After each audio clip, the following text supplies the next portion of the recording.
Mesdames et messieurs, ladies and gentlemen, honorable guests, bonjour et bienvenue. Je suis un peu votre invité surprise. J'avais eu l'année dernière le grand plaisir de recevoir à Paris en juin dernier l'Union des banques arabes pour leur sommet international et je suis heureuse de me retrouver parmi vous, tout simplement pour vous indiquer ce que le gouvernement français a déjà accompli pour améliorer la situation de Paris comme place financière et comme place d'accueil pour la finance islamique et surtout ce que nous envisageons de faire et qui sera prochainement en place. Je vous avais dit l'année dernière, lorsque nous nous étions vus, je vous avais dit que nous allions améliorer la situation. Et je crois que nous avons déjà réalisé beaucoup. Nous avons supprimé l'impôt de bourse, nous avons créé le nouveau compartiment de l'Euronext, nous avons simplifié les règles pour les rendre tout simplement un peu plus conformes aux standards internationaux et faire de Paris une place plus attractive. Alors, évidemment, aujourd'hui, votre séminaire s'ouvre dans un contexte bien différent. Et je remercie ici la Chambre franco-arabe d'avoir organisé cette réunion. Elle me paraît légitime, elle me paraît particulièrement appropriée dans ce contexte de crise que nous vivons. Vous avez tout lu sur la crise, vous savez tout de cette crise et certains d'entre vous la subissez. Moi, je crois que c'est une crise des excès, une crise de ce que les Grecs appelleraient l'hubris. L'excès de crédit aux États-Unis, l'excès de leverage, vous le connaissez bien, l'excès de volatilité que l'on observe actuellement sur tous les marchés, l'excès de cupidité de la part de ceux qui ont pensé faire de bonnes affaires trop vite, et puis sans aucun doute l'excès de sophistication aussi. La difficulté pour appréhender et comprendre la manière dont les risques étaient évalués, dont les risques étaient répartis et dont les nouveaux produits financiers subissaient bien sûr les conséquences en ce que bien peu d'entre nous, soyons honnêtes, les comprenaient encore. Alors en face de cette crise de tous les excès, le président de la République a souhaité faire des propositions. Il a fait des propositions avec l'énergie que nous lui connaissons tous et il a convaincu l'ensemble de ses collègues du G20 de se réunir à Washington sous l'autorité et à l'invitation du président des États-Unis pour tout simplement ramener un peu de mesure dans cette hubris et remettre un peu les choses à leur juste place. Et à cet égard, la finance islamique présente bien des avantages en ce qu'elle condamne la spéculation et en ce qu'elle condamne le hasard.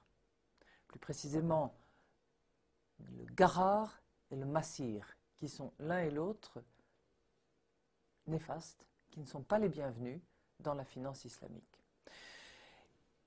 Et notre crise, celle que nous venons de vivre, a clairement mis en relief une spéculation qui s'est emballée au-delà de tous les excès et un hasard qui est présent de manière excessive sans aucun doute, sans plus avoir aucune relation avec la réalité. On le voit très bien dans l'augmentation soudaine, brutale, du cours des matières premières, notamment de l'énergie, et puis la baisse tout aussi soudaine, tout aussi brutale et tout aussi inexpliquée. Nous avons essayé de comprendre ces mouvements spéculatifs et nous nous sommes les uns et les autres, qu'il s'agisse de la Banque centrale européenne, du Fonds monétaire international, des autorités des différents États, nous nous sommes bien souvent heurtés à une grande opacité, à une grande obscurité. Et c'est bien pour cette raison qu'avec le président de la République en France et avec le président de la République en qualité de président de l'Union européenne, nous souhaitons convaincre nos partenaires de la nécessité tout à la fois de la transparence et de la responsabilité au cœur de systèmes où aujourd'hui plane plus souvent l'opacité et la fragmentation de la responsabilité en même temps que l'atomisation des risques. Je souhaite évidemment vous convaincre non seulement de cette extraordinaire détermination à convaincre et de notre bonne volonté pour engager ce combat-là, qui nous paraît déterminant, mais ce serait mentir que de vous dire que je ne suis là que pour cela.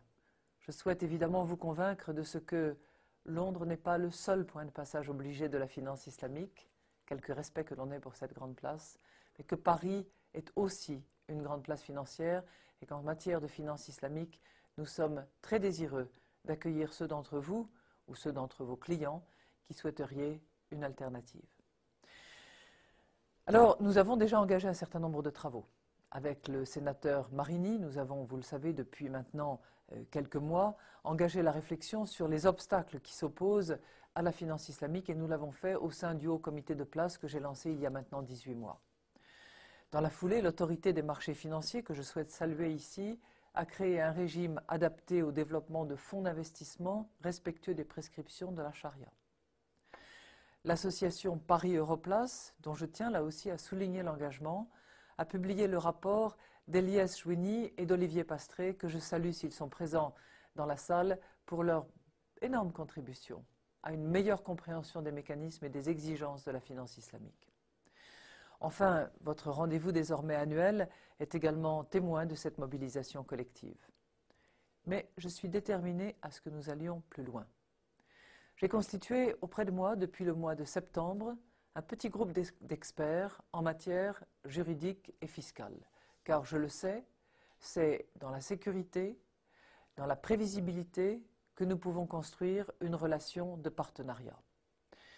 Aucune opération de finance, qu'elle soit islamique ou autre, ne verra le jour, ne prospérera sur notre territoire si les opérateurs sont d'une certaine manière incertains sur les contours juridiques et sur le régime fiscal qui s'applique à leurs opérations.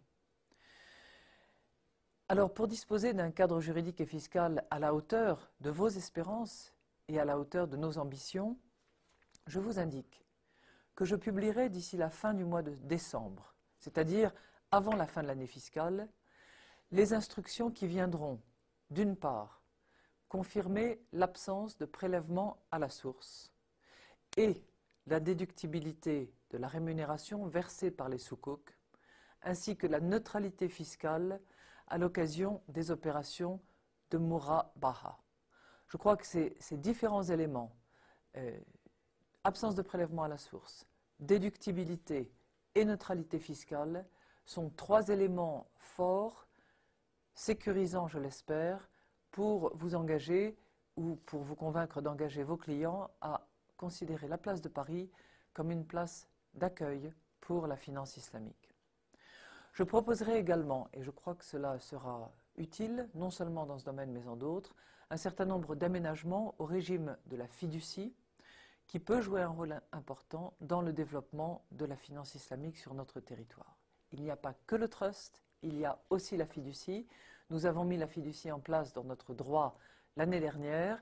Nous devons peut-être l'améliorer à la marge, le raffiner pour qu'il soit tout simplement un instrument juridique utile. Et puis j'ajoute évidemment que pour celles des banques qui souhaiteraient porter cette activité, qui souhaiteraient réaliser des opérations conformes aux dispositions de la charia, eh bien le territoire français est évidemment prêt à les accueillir et les engage à considérer le territoire français comme une terre d'accueil. Voilà, mesdames et messieurs, ce que je souhaitais vous indiquer, vous faire part de notre satisfaction de vous réunir à Paris, vous engager à considérer la place de Paris comme une véritable place d'accueil, ouverte à vos réflexions, ouverte à vos suggestions.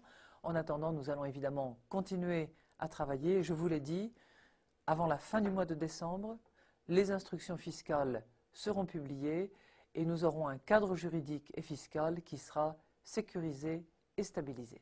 Je vous remercie et je vous souhaite d'excellents travaux.